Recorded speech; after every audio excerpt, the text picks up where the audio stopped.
Everyone laughed when the mute Korean Mafia boss couldn't defend himself after his lawyer abandoned him. Then his black waitress arrived and translated his every sign.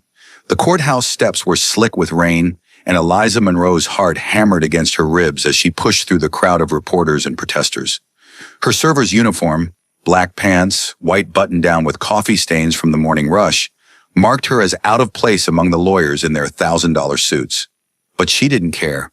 She'd left Songbird Restaurant mid-shift, apron still in her bag, because the news alert on her phone had stopped her cold. Park Hae-jung, alleged crime boss, abandoned by defense team hours before murder trial begins. Prosecution seeks death penalty. Eliza's hands trembled as she climbed the steps. She'd worked at Songbird for 3 years, serving banchan and bibimbap to LA's Koreatown elite, invisible to most customers. But not to him. Never to him. Park Hae-jung, the owner who never spoke, but whose eyes said everything. The man whose silence she understood because she'd grown up translating silence. Her little brother Isaiah had been born mute, and sign language was her second native tongue before she even started school. "Miss, you can't go in there without—" A bailiff tried to stop her at the courtroom door, but Eliza pushed past, her natural hair pulled back in a hasty bun, brown eyes blazing with determination she didn't know she possessed. The courtroom fell silent as she entered. All eyes turned to the black woman in a coffee-stained uniform who just interrupted the biggest trial in LA County history. And there at the defense table sat Park Hae-jung. Even in an orange jumpsuit, hands cuffed, he radiated the same quiet authority she'd observed for 3 years. His hair, usually styled perfectly, fell across his forehead. Dark circles shadowed eyes that had always been kind to her, that had noticed when she was tired, that had left her anonymous envelopes of cash when her brother's medical bills piled up. Those eyes found hers across the courtroom, and she saw something crack in his careful composure. Surprise, hope, fear. Order! Judge Patricia Whitmore's gavel cracked like thunder. She was a black woman in her 60s, silver hair cropped short, with a reputation for running the tightest courtroom in California. "Young lady, I don't know who you are, but you've just committed contempt of court. Bailiff, Your Honor," Eliza's voice came out stronger than she felt. "My name is Eliza Monroe. I'm here to serve as Mr. Park's interpreter. He's mute, and his defense attorney abandoned him this morning. The court-appointed interpreter hasn't arrived. Without someone who understands Korean Sign Language, Mr. Park cannot participate in his own defense. That violates his constitutional rights." The judge's eyes narrowed. "Ms. Monroe, are you a certified legal interpreter?" "No, Your Honor. I'm a waitress at Mr. Park's restaurant. But I'm fluent in American Sign Language. My brother is mute, and I've learned Korean Sign Language over the past 3 years through daily communication with Mr. Park. I may be the only person in this building who can actually understand him." The prosecutor, a sharp-faced white man named Gregory Thornton, shot to his feet. "Your Honor, this is absurd. We can't allow an untrained employee with obvious bias to serve as interpreter in a capital murder case. There are procedures, protocols—" "Procedures that your office exploited," Eliza interrupted, surprising herself. "Everyone knows Mr. Park's attorney, Robert Chen, was paid off to disappear. You timed this trial knowing Mr. Park would be defenseless. You're not seeking justice. You're seeking an execution." The courtroom erupted. Reporters scribbled furiously. The judge's gavel thundered again and again, and Park Hae-jung's hands moved in careful, deliberate signs that only Eliza could read. "Why are you here? This is dangerous. Leave, please." Eliza's hands responded automatically, muscle memory from 3 years of stolen conversations, of learning his language because she wanted to understand the man behind the silence. "I'm not leaving you, not like everyone else did." Judge Whitmore's voice cut through the chaos. "Everyone sit down and shut up, or I'll clear this courtroom." Silence fell like a curtain. The judge studied Eliza for a long moment, then turned to Park Hae-jung. "Mr. Park, do you know this woman?" Hae-jung's hands moved, and Eliza translated without thinking. "Yes, Your Honor. She's worked at my restaurant for 3 years. She's honest, intelligent, and one of the few people who learned to communicate with me without being asked." "And do you want her to serve as your interpreter?" His hands moved faster now, and Eliza felt her throat tighten as she spoke his words. "I don't want to put her in danger, but if she's willing, I would trust her with my life. I trust her with my words." Judge Whitmore leaned back, fingers steepled. "Mr. Thornton, much as it pains me to admit it, Ms. Monroe has a point. Your office has engaged in some questionable timing here, and the defendant has a constitutional right to understand and participate in his trial. Ms. Monroe, approach the bench. Eliza's legs felt like water as she walked forward. Up close, the judge's expression was unreadable. Young lady, do you have any idea what you're stepping into? Park Hae-jung is accused of ordering the execution of a federal witness. If he's convicted, enemies of his organization will view you as his ally. If he's acquitted, the prosecution will view you as an accomplice. Either way, your life becomes complicated and potentially dangerous. I know, Your Honor. Eliza's voice was steady despite her racing heart. But my little brother can't speak. I grew up watching people ignore him, talk over him, make decisions about his life without including him in the conversation. I won't let that happen to Mr. Park. Not when I can help. Something softened in the judge's eyes. You remind me of my daughter. Stubborn as hell and twice as brave. She raised her voice. Here's my ruling. Ms. Monroe will serve as interpreter under the following conditions. 1. A certified ASL interpreter will observe and flag any concerns about accuracy. 2. Ms. Monroe will be under oath, with perjury charges applicable if she mistranslates. 3. Both defense and prosecution can object to specific translations if they suspect bias. Mr. Thornton, I suggest you find the court interpreter who was supposed to be here, because this irregularity is on your office, not mine. We'll recess for 2 hours while I sort this mess out. Bailiff, remove Mr. Park's handcuffs. He's not going anywhere, and they impede his ability to communicate. The gavel fell. Eliza's knees nearly gave out. What had she just done? The holding room was small, institutional, smelling of disinfectant and despair. A bailiff stood by the door as Eliza sat across from Hae-jung, separated by a metal table. His hands were free now, elegant and expressive. For a long moment, they just looked at each other, the mute Korean Mafia boss and the black waitress who just risked everything for him. His hands moved. You shouldn't have come. Someone had to, Eliza signed back. They were going to railroad you. They still will, but now you're tied to the wreckage. His signs were sharp with frustration and something else. Fear, but not for himself, for her. Eliza, do you understand what I am? What they say I've done? I know what they say. I don't know the truth. She leaned forward. 3 years, Hae-jung. 3 years I've served you coffee every morning, watched you run Songbird, treat staff with respect, tip generously, donate to community programs. I've seen you stop fights without throwing a punch, help employees with immigration lawyers, pay for Mrs. Kim's cancer treatment when you thought no one knew. Whatever else you are, you're not the monster they're describing. You don't know what I've done, what I've had to do. His hands moved slowly now, weighted with regret. My father built an empire on blood.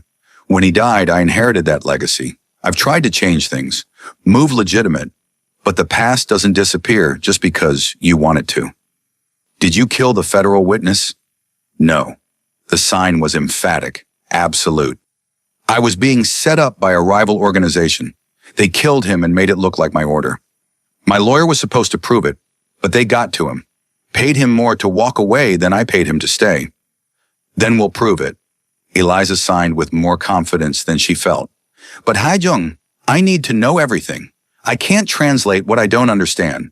I can't defend you if you hide things from me. He studied her for a long moment, and Eliza felt the weight of his gaze. Not uncomfortable, but intense, like he was trying to understand why this woman would throw herself into his fire. Finally, his hands moved. 3 years ago, you started at Songbird. You were different from other servers. You watched people. You noticed things. The third day, you saw me signing with a deaf vendor, and you signed to ask if I needed help translating technical terms he didn't know. Do you remember? Eliza nodded. She remembered. The vendor had been explaining an industrial refrigeration system, and some of the technical vocabulary was beyond his sign language education. She'd interpreted without thinking about it, just wanting to help.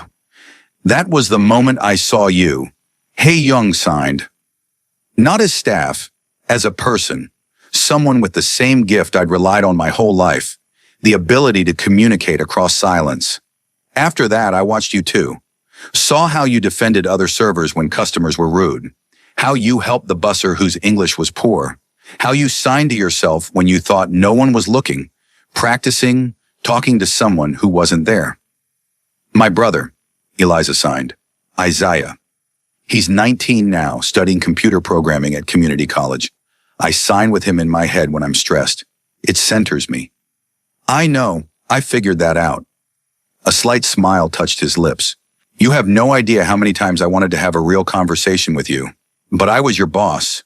You were my employee. There were boundaries. And my world isn't safe for people I care about.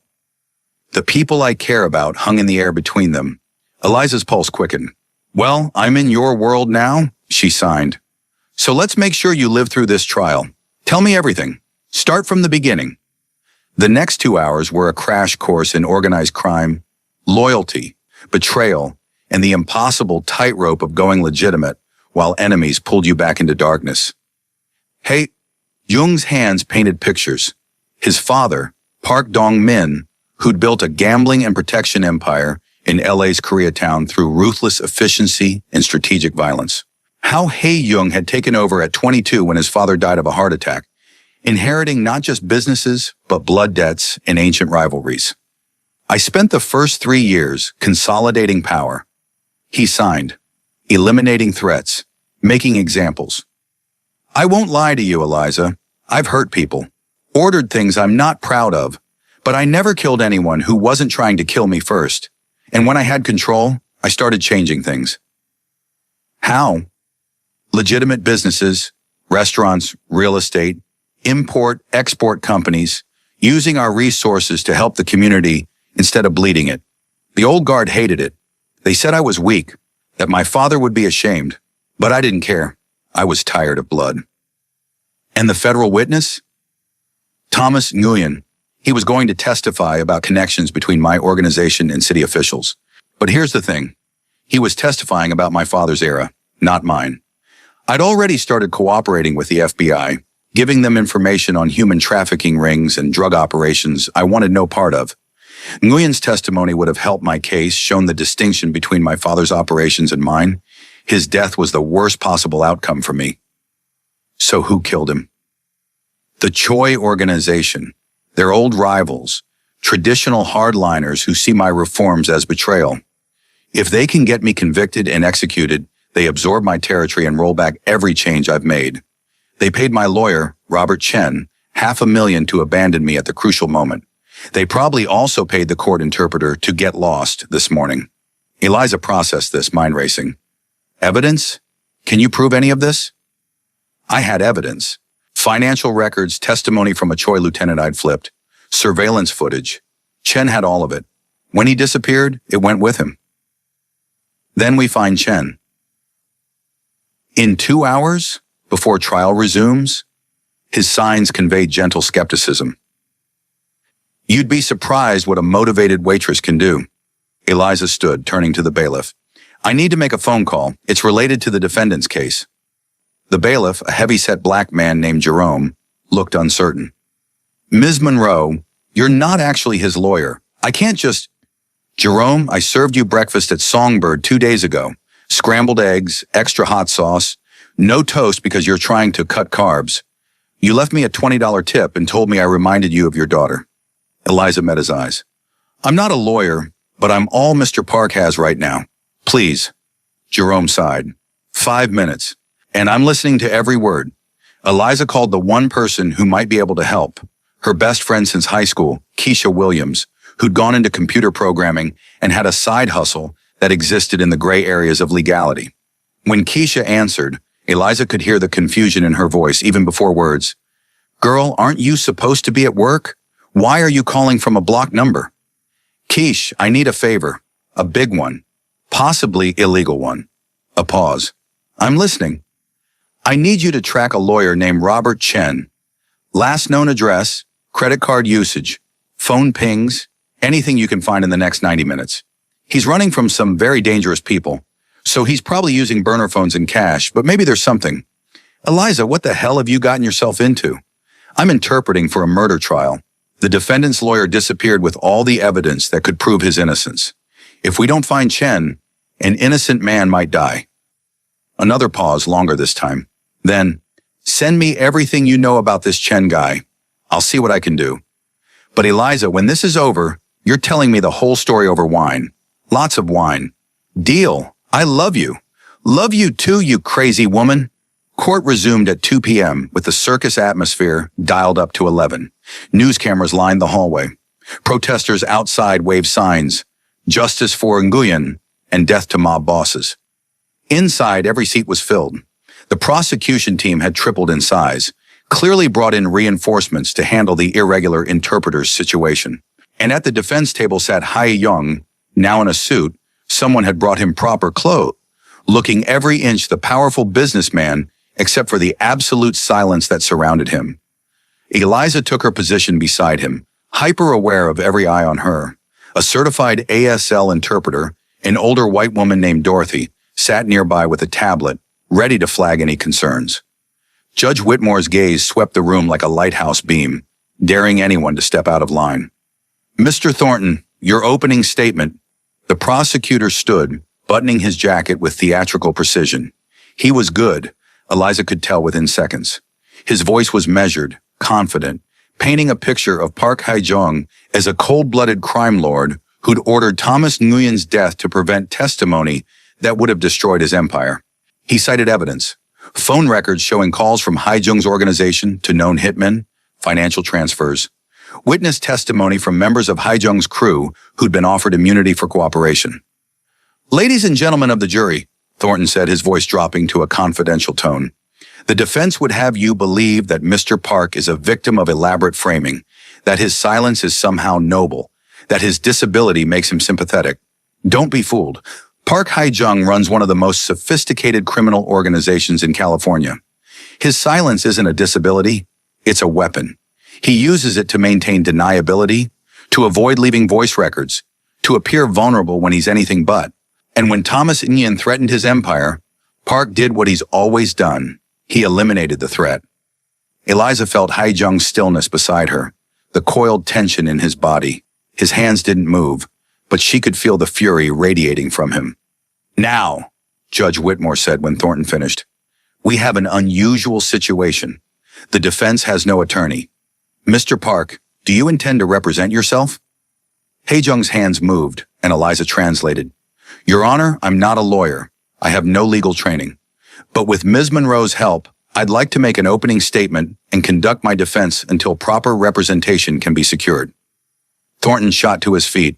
"Your Honor, this is unprecedented. A defendant can't just—" "Mr. Thornton, shut up." The judge's tone was pleasant, but her eyes were steel. "The defendant has a constitutional right to represent himself. Whether it's wise is another question, but it's his right. Mr. Park, you may proceed. But I warn you, I'll hold you to the same standards as any attorney. No special treatment because you're pro se." Hae-jung stood, and the courtroom fell silent. Even in silence, he commanded attention. 6 feet tall, broad-shouldered, moving with the same controlled grace Eliza had observed countless times. He positioned himself where the jury could see his hands clearly and began to sign. Eliza's voice became his. "Ladies and gentlemen of the jury, my name is Park Hae-jung. I'm 28 years old. I've been mute since birth, a genetic condition that prevents me from producing speech. I communicate through Korean Sign Language and, more recently, American Sign Language. The woman standing beside me, Ms. Eliza Monroe, is translating my words for you. She's not a lawyer. She's a waitress at my restaurant, but she's also the only person who showed up when I needed someone." Some jurors shifted, clearly uncomfortable. Others leaned forward, engaged. "The prosecutor told you I use my silence as a weapon. He's partially right. In my world, silence has been survival. When you can't speak, you learn to watch, to listen with your eyes, to understand what people mean, rather than just what they say. And I've watched people my entire life, watched them underestimate me, dismiss me, assume that because I can't speak, I can't think or plan or defend myself." Eliza felt the power in his words, the raw honesty that came from years of being invisible. "I inherited my father's business when I was 22. Yes, it was a criminal organization. Yes, I've done things I'm not proud of, but I've also spent the last 6 years trying to transform that organization into something legitimate. I opened restaurants, invested in real estate, created jobs. I've donated millions to community programs, education initiatives, and support for disabled individuals. I worked with the FBI to expose human trafficking operations I wanted no part of. Thomas Nguyen's death was a tragedy, but it wasn't my doing. It was the work of rivals who want to eliminate me and erase the changes I've made. They paid my attorney to abandon me. They've stacked evidence against me. And they're counting on you believing that a mute man can't possibly defend himself against such overwhelming odds. He paused, letting the words sink in. Then his hands moved again. Slower now, more deliberate. I'm not asking for sympathy. I'm asking for fairness. Watch the evidence. Listen to the testimony. And ask yourselves, does this case make sense? Or are we all watching an execution disguised as justice? He sat down. The courtroom was absolutely silent. Even Thornton looked thrown. Judge Whitmore nodded slowly. Thank you, Mr. Park. Mr. Thornton, call your first witness. The prosecution's case unfolded with surgical precision. First came the detective who'd investigated Nguyen's murder, a drive-by shooting outside his apartment. Professional hit, no witnesses. Then came the forensic expert linking shell casings to guns used in previous Park organization hits. Then came the phone records showing calls between Hai Young's lieutenants and known criminals hours before the murder. Each witness was devastating, and each time when Judge Whitmore asked if the defense wanted to cross-examine, Hai Young stood and signed questions, careful, probing questions that Eliza translated with growing respect for his strategic mind. To the detective, did you investigate other suspects? The Choi organization had equal motive. Nguyen's testimony would have hurt them too. Detective, we followed the evidence where it led. That's not an answer. Did you investigate the Choi organization? Yes or no? We prioritized the strongest leads, which means no. You decided I was guilty and built a case around that assumption. Thornton objected, but the seed was planted.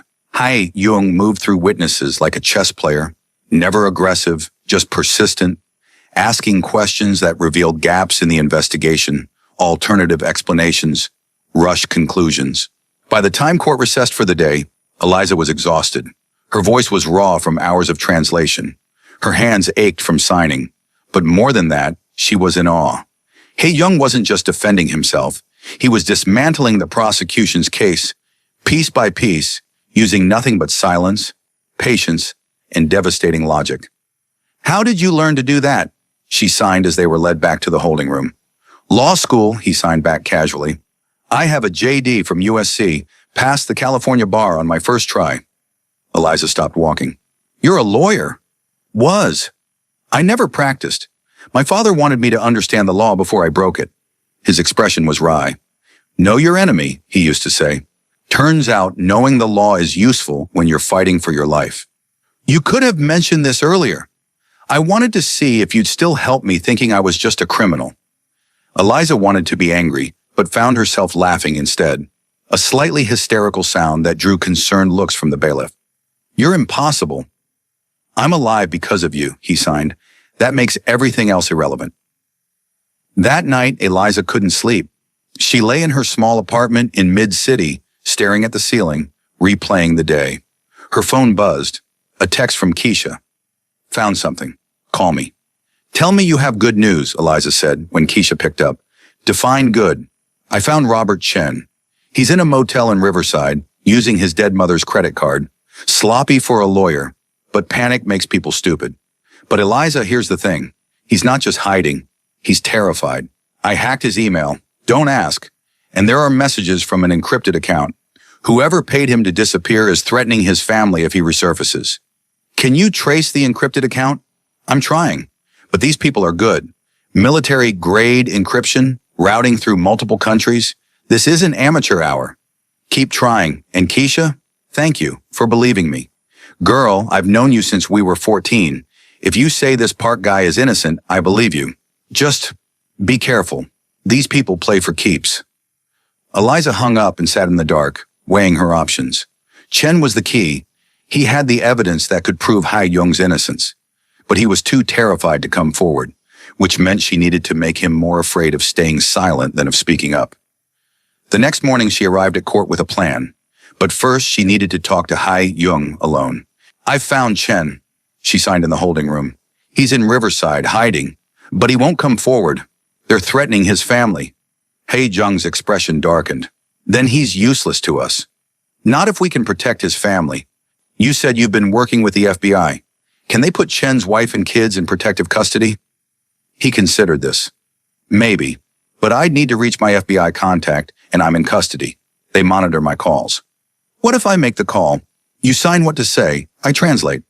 Eliza, that makes you an accessory. If this goes wrong, I'm already an accessory by being here. She leaned forward. Hae-jung, I didn't walk into that courtroom yesterday to half-ass this. Either we go all in, or we don't go at all. Your choice. He stared at her for a long moment, and something shifted in his expression. Respect, admiration, and something deeper that made her pulse quicken. You're the bravest person I've ever met. I'm the stupidest person you've ever met. There's a difference. But she smiled. Now who's your FBI contact? Agent Lisa Brennan met Eliza in a coffee shop 3 blocks from the courthouse during lunch recess. She was in her 40s, Korean, American, with sharp eyes that cataloged every detail. You're the waitress turned interpreter, she said without preamble. I've been watching the trial coverage. Gutsy move. Mr. Park says you've been working with him on taking down trafficking operations. Among other things, Park's been a valuable asset, helping us understand the ecosystem, providing intelligence. But he's also a crime boss. We're not friends. He didn't kill Thomas and Nguyen. I know. Brennan took a sip of coffee. Nguyen's death was sloppy, not Park's style. He's precise, methodical. This was meant to look like his work, but done by someone less sophisticated. The Choi organization. Almost certainly. But knowing and proving are different things. She studied Eliza. What do you want from me? Robert Chen. He has evidence that proves Park's innocence. But he's hiding because the Choi organization is threatening his family. If you can protect them, put them in witness protection or whatever, maybe he'll testify. And you know where Chen is? Eliza hesitated. Giving up Chen's location could endanger him further, but it could also save Hae-jung. Riverside, I can get you the exact address. Brennan pulled out her phone. Send it to me. I'll have a team there in 90 minutes. But Eliza, understand something. If Chen testifies and it leads to Park's acquittal, the Choi organization will come after everyone involved. That includes you. I'm already involved. Being an interpreter is one thing. Being the person who found the key witness is another. You're painting a target on your back. Then I guess I better learn to shoot.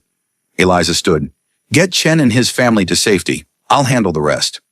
That afternoon's testimony was brutal. The prosecution called members of Hae-jung's organization who'd been offered immunity deals. One by one, they painted him as ruthless, willing to do anything to protect his interests. Eliza translated their words, feeling each accusation like a physical blow. But during cross-examination, Hae-jung was surgical. He asked each witness, how much are you being paid for this testimony? What charges are being dropped in exchange for your cooperation? Who coached you on what to say? Slowly, methodically, he revealed that every witness had been compromised, either by immunity deals that freed them from serious charges or by direct payments from the prosecution's Witness Protection Fund. Ladies and gentlemen, Hae-jung signed during a break, Eliza translating. These men worked for me. Some are telling the truth about my past, but they're also desperate, facing decades in prison if they don't cooperate. Ask yourselves, would you lie to stay free? By 4 p.m., Eliza's phone buzzed with a text from Brennan. Chen secured. Family in protective custody. He's willing to testify, but we need to move fast. Choi organization knows we have him. Eliza showed Hae-jung the message. His hands moved rapidly. Tell the judge we have a witness who needs to testify immediately. Tonight if possible. Every hour we wait increases the danger. Eliza stood. Your Honor, the defense has located a crucial witness. We request that he be allowed to testify as soon as possible due to security concerns. Thornton exploded. Your Honor, this is highly irregular. We haven't been given time to prepare, to review this witness's testimony. The defense wasn't given time to prepare when my attorney was paid to disappear.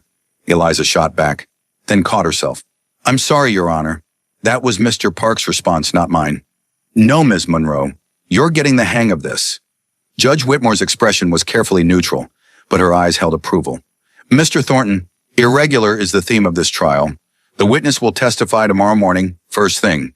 We'll reconvene at 8 a.m. Court adjourned. That evening, Eliza met Robert Chen in a secure FBI facility. He looked terrible, unshaven, hollow-eyed, 10 pounds thinner than his law firm photos. But when he saw her, relief flooded his features. "You're Park's interpreter.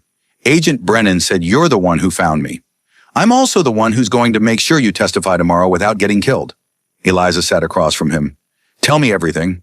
What evidence do you have?" Chen pulled out a thumb drive. "Financial records showing payments from the Choi organization to the hitman who killed Nguyen. Testimony from a Choi lieutenant who defected.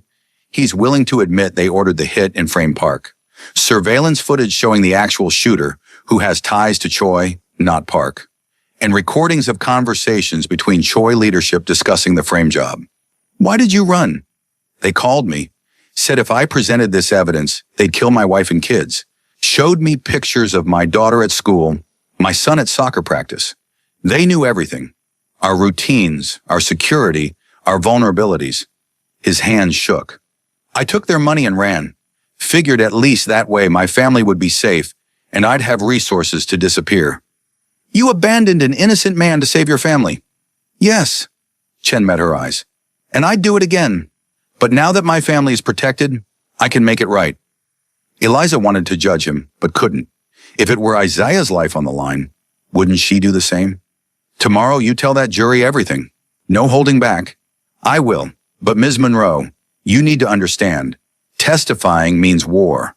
The Choi organization will retaliate. Against me, against Park, against anyone who helped expose them, including you. Then I guess it's a good thing I'm stubborn." The courtroom the next morning was packed beyond capacity. Word had spread that a mystery witness would testify, and media speculation was rampant. Eliza took her position beside Ha Young, their hands brushing briefly, a moment of connection that sent electricity up her arm. "Are you ready?" she signed. "I've been ready for 6 years." His expression was calm, but she saw the tension in his shoulders. "Whatever happens today, Eliza, I want you to know, you gave me hope when I had none. That's a debt I can never repay. You can repay it by staying alive and out of prison." She tried to smile. "I didn't go through all this to have you executed anyway." Judge Whitmore called the court to order. "The defense may call its witness." The defense calls Robert Chen. The courtroom erupted in whispers. Chen walked in flanked by FBI agents, looking terrified but determined.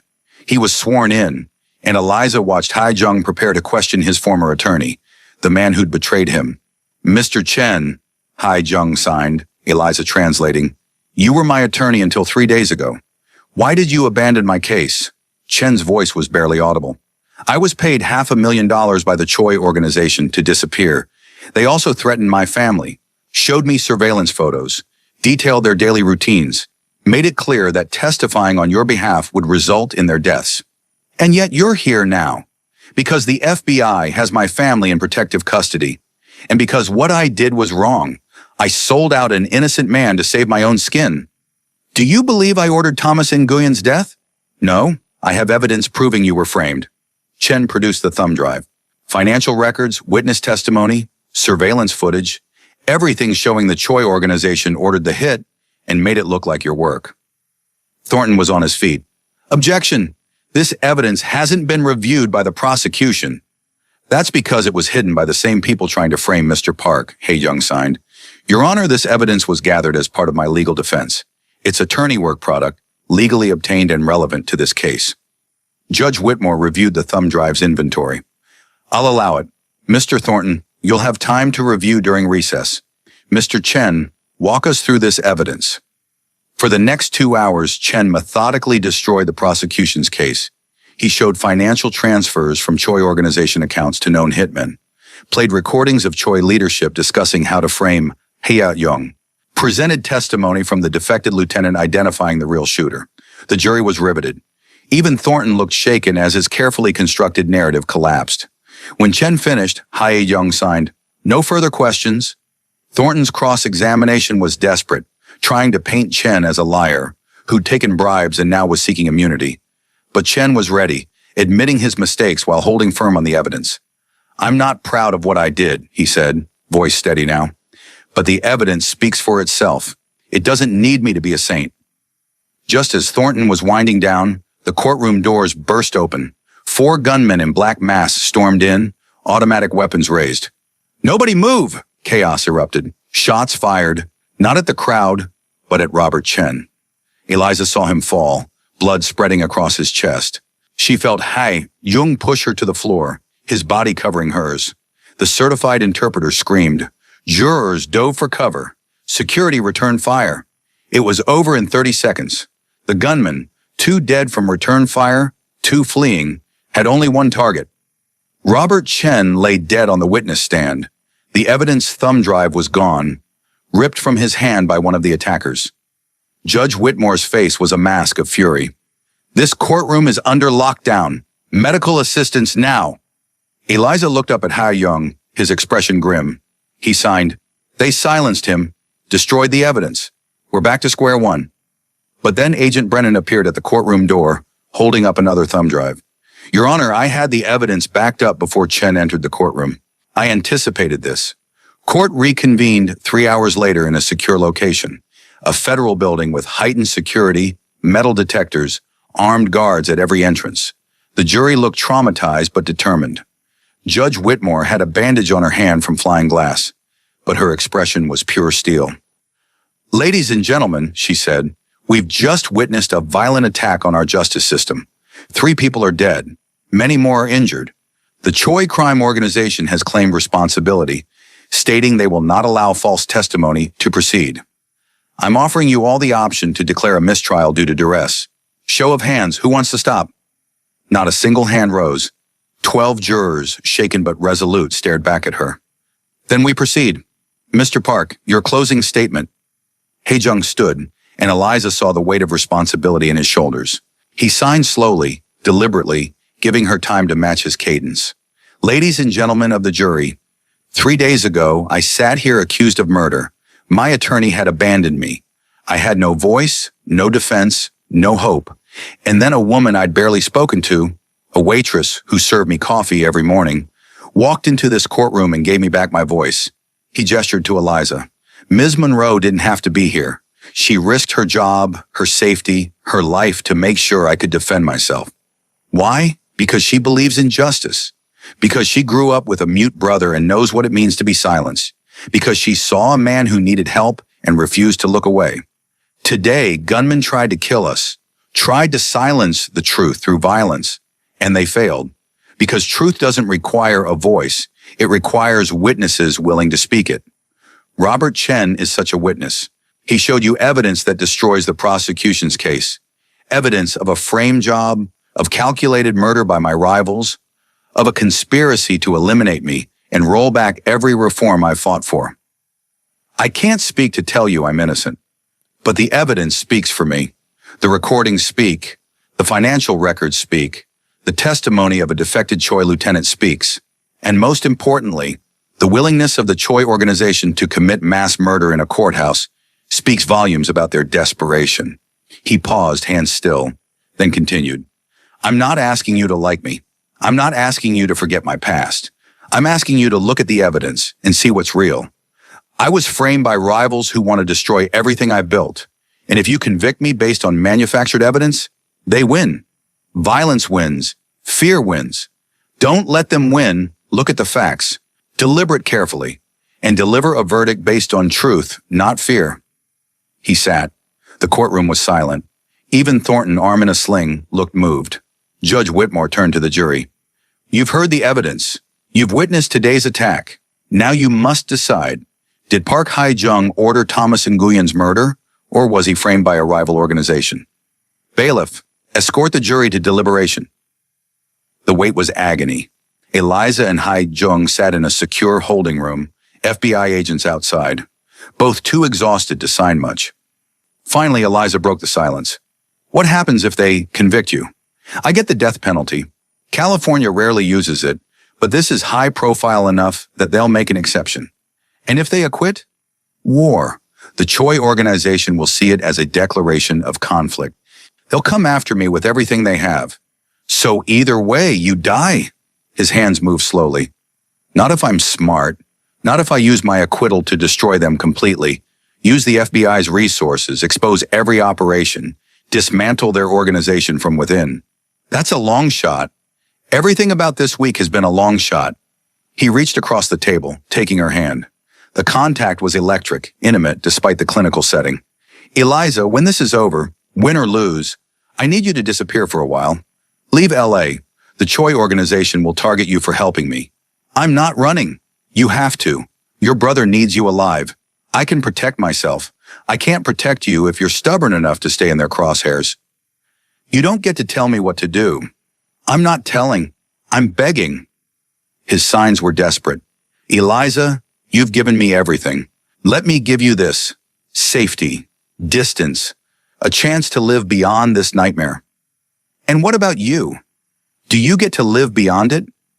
I stopped hoping for that years ago, but meeting you, having you fight for me, it made me remember what hope feels like. Don't take that away by getting yourself killed out of stubbornness. Eliza wanted to argue, but the door opened. Agent Brennan stood there, expression unreadable. Jury's back. 90-minute deliberation. That's either very good or very bad. The courtroom felt different now, haunted by the violence, charged with anticipation. The jury filed in, faces carefully neutral. Judge Whitmore looked each one in the eye, then turned to Hae-jung.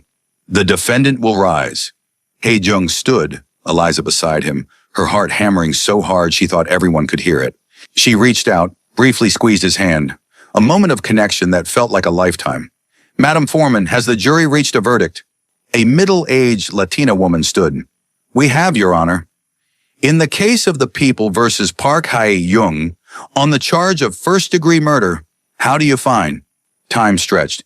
Eliza felt like she was watching from outside her body, saw Hae-jung's stillness, Judge Whitmore's focused attention, Thornton's tense expectation. We find the defendant not guilty. The courtroom exploded. Reporters sprinted for exits. Spectators shouted. Someone cried. And Eliza turned to Hae-jung, whose careful composure finally cracked. His hands moved, trembling. We did it. You did it. You saved my life. We saved your life, she signed back, tears streaming down her face.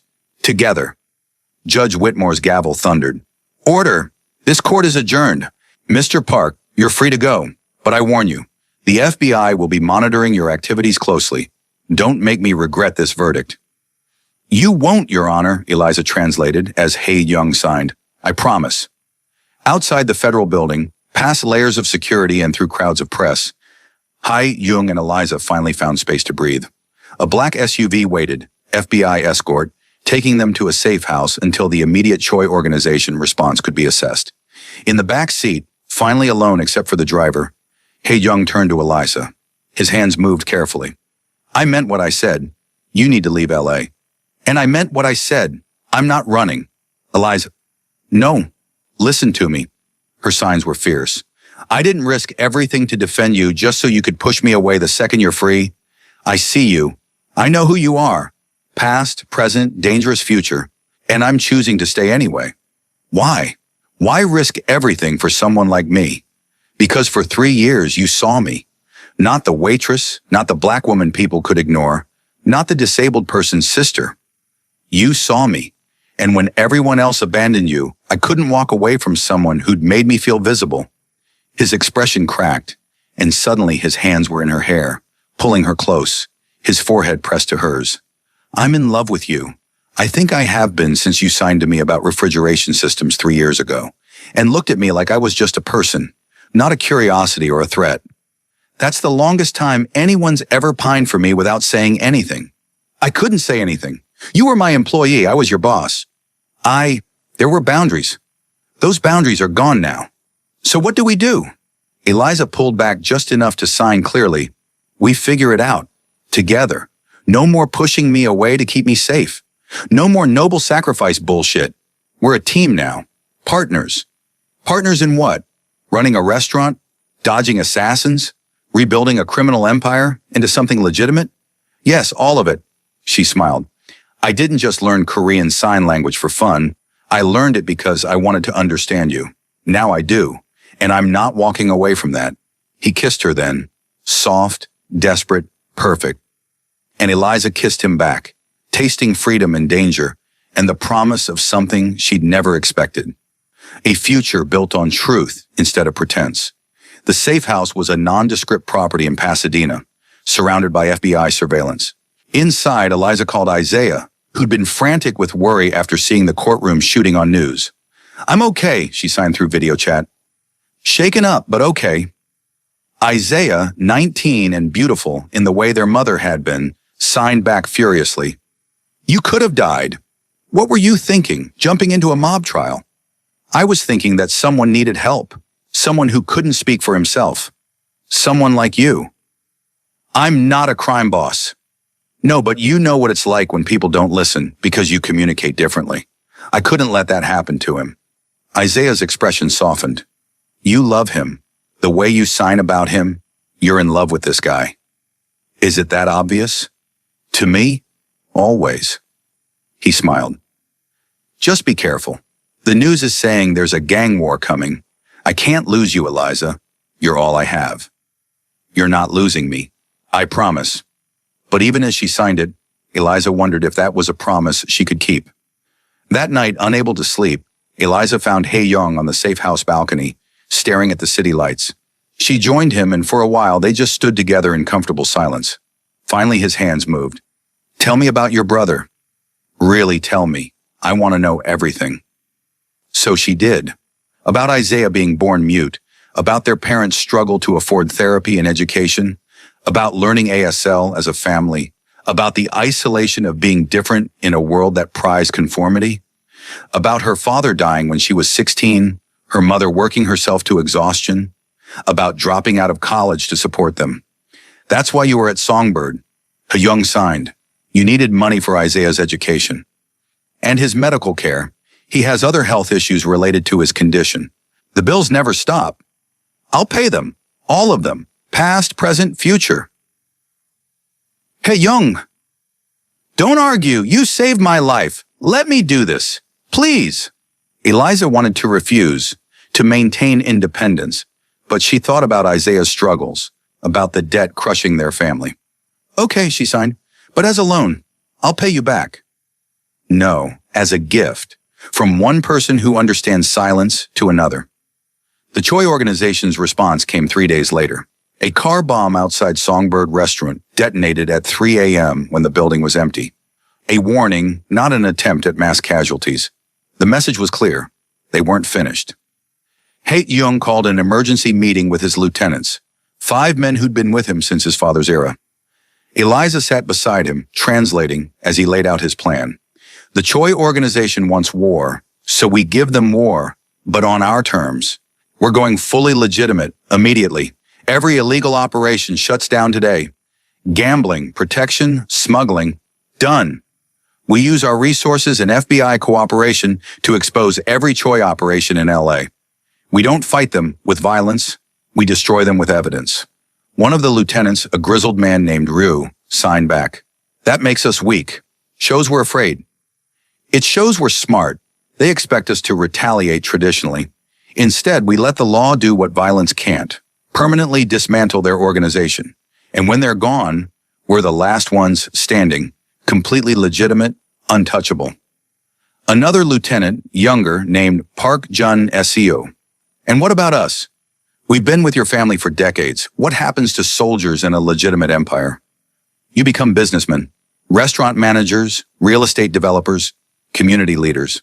I'm offering you a way out of the cycle that killed my father and will eventually kill all of us if we don't change." The lieutenants exchanged looks. Finally, Rue signed, "We're with you. But if this fails, we reserve the right to say, 'I told you so,' at your funeral." Fair enough.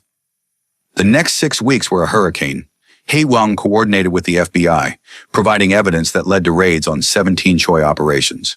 Eliza stood beside him through all of it, translating, strategizing, becoming his partner in every sense. They worked 16-hour days, fell into bed exhausted, woke up tangled together. The safe house became their world, a bubble where danger existed but couldn't quite touch them. And slowly, impossibly, Eliza felt herself falling deeper in love with this complicated, dangerous, honorable man who'd rebuilt his entire life to become someone worthy of her sacrifice. "I never thanked you," Hae-young signed one night, lying beside her. "Properly thanked you. You gave up your life to save mine. I didn't give up my life. I found a new one. Still, I owe you everything. Then give me something. Anything. Give me forever. Not because you owe me, but because you want to. Build this new life with me. Figure out what comes next. Together. He pulled her close, hands cupping her face. Forever isn't long enough, but it's a start. The final confrontation with the Choi organization came 2 months after the trial. Federal raids had decimated their operations, but the leadership remained, specifically Choi Sung-ho, the patriarch who'd ordered both Nguyen's murder and the courthouse attack. He requested a meeting, neutral ground, just him and Hae-young. The FBI argued against it, but Hae-young insisted, this ends face to face. No intermediaries, no more bloodshed. They met in a public park, Griffith Park, midday, crowded with families and tourists, FBI snipers on distant rooftops, Eliza beside Hae-young translating. Choi Sung-ho was 70, white-haired, moving with the careful precision of a man who'd survived decades of violence. He spoke in Korean. His own interpreter translated to English. Hae-young signed. Eliza spoke his words. Two old enemies communicating through women, surrounded by innocence. You've destroyed my organization, Choi said flatly. 27 arrests, millions in assets seized. My sons are in federal custody. You tried to frame me for murder, attacked a courthouse, killed innocents. What did you expect? Hae-young's signs were controlled, dangerous. I expected you to fight like your father would have, with blood. Instead, you hid behind the law in this woman. Choi's gaze shifted to Eliza, dismissive. Using a black waitress as your shield. Your father would be ashamed. My father would be proud, Hae-young signed, and Eliza felt the conviction in every movement. He taught me to survive. I'm surviving by evolving, by building something that doesn't end with a bullet in an alley. Ms. Monroe isn't my shield. She's my partner. She saved my life by believing in justice when everyone else believed in violence. Justice! Choi spat the word. There's no justice in our world. Only power. Then watch me prove you wrong. I'm offering you a choice. Surrender completely, cooperate with federal investigators, and I'll advocate for leniency for your sons. Or keep fighting, and I'll make sure your entire bloodline ends in prison. Choi's expression darkened. You threaten my family? I'm offering your family a future. Same choice you denied me. Take it or leave it. For a long moment, the old man just stared. Then slowly he nodded. You're not your father, for better or worse. I'll take your deal. But Park Hae-jung, hear me. You've won this war, but leaving this life isn't as simple as deciding to. It has hooks in you. One day you'll realize you can't escape what you are. Then I'll spend every day proving you wrong. 6 months later, Eliza stood in Songbird Restaurant's new private dining room, watching the grand reopening celebration. The restaurant had been rebuilt after the car bombing, expanded, transformed into something that honored Korean tradition while embracing contemporary LA diversity. Isaiah was there, signing excitedly about his new internship at a tech company, an opportunity Hae-jung had quietly arranged. Keisha was there with her girlfriend, both dressed to kill and teasing Eliza mercilessly about her dangerous boyfriend. Agent Brennan was there, off-duty, surprisingly warm once the professional barriers came down. And Hae-jung moved through it all, greeting guests in sign language and through interpreters. The perfect host. He'd kept his word. Every illegal operation shut down, every resource redirected to legitimate businesses, community investment, programs for disabled youth in Isaiah's honor. He found Eliza in the crowd and his hands moved. Step outside with me? They went to the rooftop garden Hae-jung had built, overlooking Koreatown's glittering lights. Cool air, city sounds, the sense of being above the chaos while still part of it. I have something for you, Hae-jung signed, pulling out a small box. Eliza's heart stopped. Is that a ring? Yes. He opened it, revealing a simple platinum band with a single diamond. I know this is fast. I know we've only been together 6 months. But Eliza, I've been in love with you for 3 years. I've just been waiting for permission to say it. Permission? Permission from the universe. From you. From my own conscience. Which said I had no right to ask a woman like you to join a life like mine. His signs were soft, vulnerable. But then you walked into that courtroom and gave me back my life. And I realized, I don't want a life you're not part of. I don't want to build this new world without you beside me. Tears blurred Eliza's vision.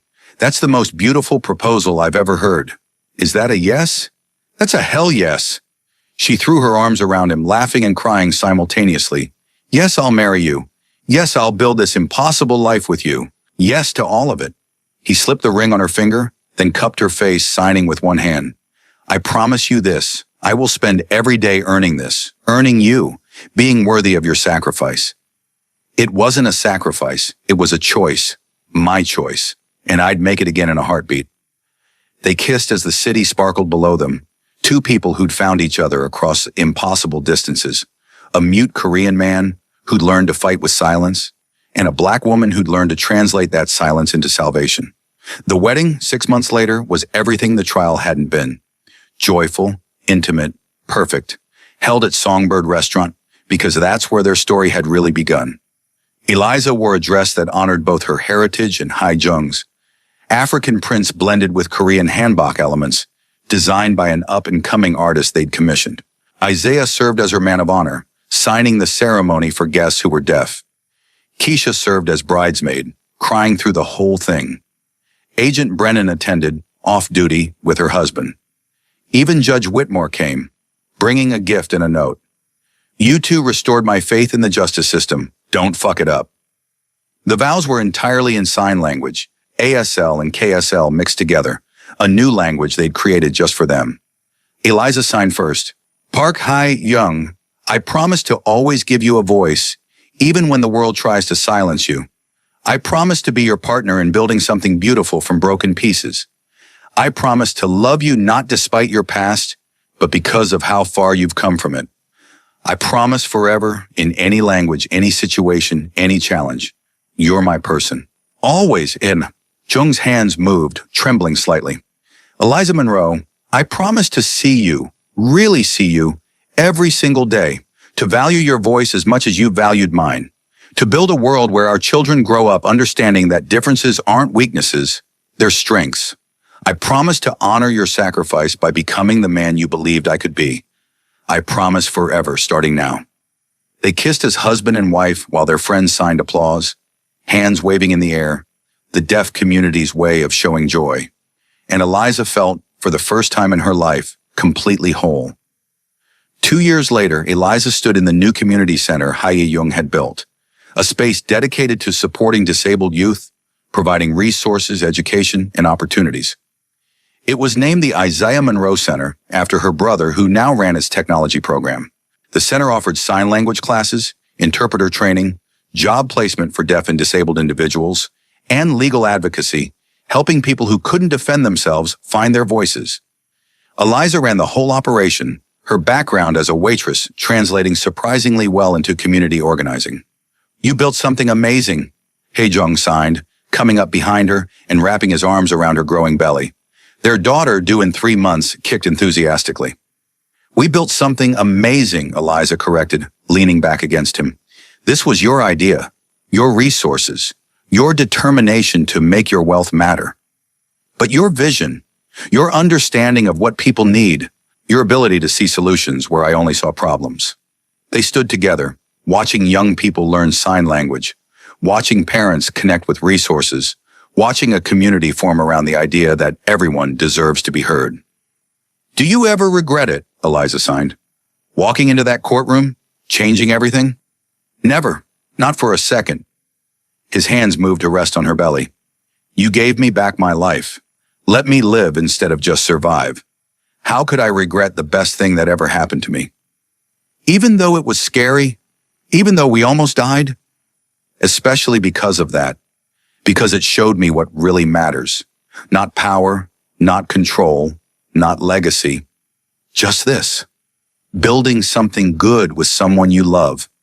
Creating a future worth believing in.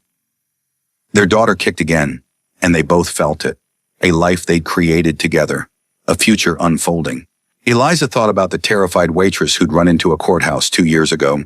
About the mute man who'd been abandoned by everyone. About the impossible odds they'd overcome.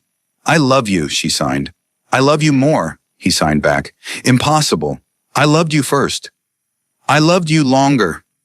They argued playfully, hands flying in the language they'd built together, surrounded by the life they'd created from chaos. And Eliza understood something profound. Sometimes the greatest love stories aren't about perfection. They're about two broken people who choose to build something whole together, who translate each other's silence into something beautiful. 5 years after the trial, a documentary crew came to interview them. The courthouse shooting had become infamous, the trial legendary. Everyone wanted to know, how did a waitress save a crime boss? How did they fall in love? What was it like building a life from such unlikely foundations? The interviewer, a young journalist named Alana, sat across from them in Songbird's private dining room. Ms. Park, she began. Still Monroe Park, actually, Eliza corrected with a smile. Hyphenated. Couldn't give up my family name. Ms. Monroe Park, then, when you walked into that courtroom 2 years ago, did you have any idea you were starting this journey? That you'd end up married, running a community center, completely changing both your lives? Eliza glanced at Haijung, who signed, Tell her the truth. No, Eliza said honestly. I just saw someone who needed help. Someone who was being silenced because he couldn't speak. And I thought about my brother, about every time someone dismissed him because communication was harder. I couldn't let that happen to Mr. Park, to Haijung. So I did what needed to be done. You risked your life. I risked comfort, safety, anonymity. But Haijung was risking everything just by existing in a world that sees silence as weakness. Someone had to even the scales. Alana turned to Haijung. Mr. Park, through Ms. Monroe Park's translation, what was it like having someone defend you when everyone else had abandoned you? Haijung's hands moved, and Eliza translated. It was like drowning, and suddenly someone throws you a rope. You don't question why. You just hold on. Eliza was my rope, my voice, my salvation. And somewhere in that courtroom, between testimony and terror, I realized she was also my future. That's incredibly romantic, but it's also controversial. You were accused of serious crimes. Some people say Ms. Monroe Park's involvement was inappropriate, that she was biased, that the trial should have been declared a mistrial. What do you say to that? Haijung's signs were decisive. I say the trial proved my innocence. The evidence, Robert Chen's testimony, the financial records, the Choi organization's violent response, all of it validated our defense.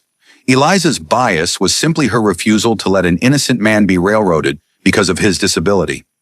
If that's controversial, then justice itself is controversial, Eliza added. People are uncomfortable when the marginalized fight back, when someone who's supposed to be invisible, a black waitress, a mute man, refuses to accept the role society assigned them. But that discomfort isn't our problem. We did what was right, and we do it again. Alana leaned forward. What advice would you give to others facing impossible situations? People who feel voiceless, powerless? Haijung and Eliza exchanged a look, then signed together, their hands moving in perfect synchronization. Find your voice, whatever form it takes, and if you can't find it, find someone who'll help you create it. Silence isn't weakness. It's just another language. Learn to speak it. The documentary aired to massive response. Suddenly, the Isaiah Monroe Center was flooded with donations, volunteer applications, and people wanting to share their own stories of being silenced and finding their voices. The waiting list for services grew so long that Haijung opened 2 additional locations, one in San Francisco, one in New York.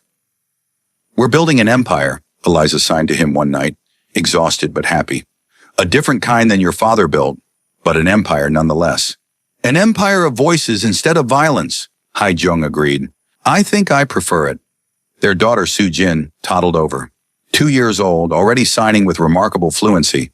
She'd been born hearing but was growing up trilingual, English, ASL, and Korean.